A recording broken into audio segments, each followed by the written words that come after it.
Radhanpur ST depot ખાતે ઠંડી છાશ અને પાણીનું વિતરણ. હાલ જિલ્લામાં ગરમીનો પારો ઉચકાયો છે, ત્યારે રાધનપુર એસટી ડેપો ખાતે કાળઝાળ ગરમીને ધ્યાને લઈ ગોસ્વામી સમાજ યુવક મંડળ દ્વારા ઠંડી છાશ અને ઠંડા પાણીનું વિતરણ કરવામાં આવ્યું.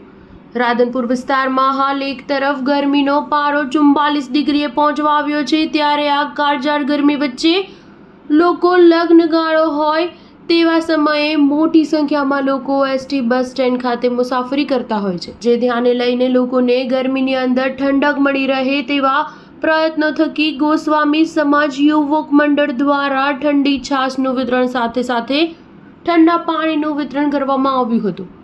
લોકોને ગરમી વચ્ચે અમૃત સમાન છાશ પીવડાવવામાં આવી. મોટી સંખ્યામાં મુસાફરોએ ગરમી વચ્ચે શેકાતા ઠંડી છાશ પીને ઠંડક અનુભવી હતી.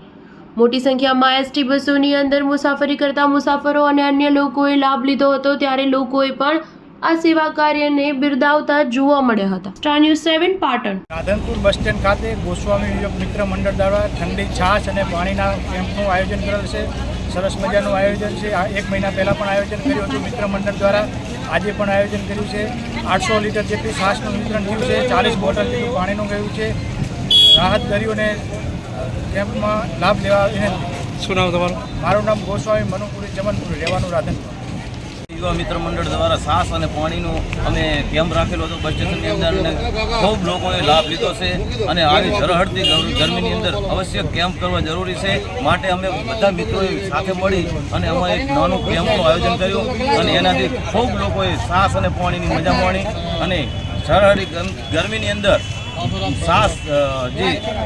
છાશ અને પાણી ખૂબ લોકોએ પીધું અને એનો અમે લાભ લીધો. અને આવો નવો અમારે અમુક કાર્ય અમે કરતા રહેશું એવું અમારું માનવું. શું નામ? મારું નામ ગોસ્વામી અશોકપુરી લક્ષ્મણપુરી શેરગઢ.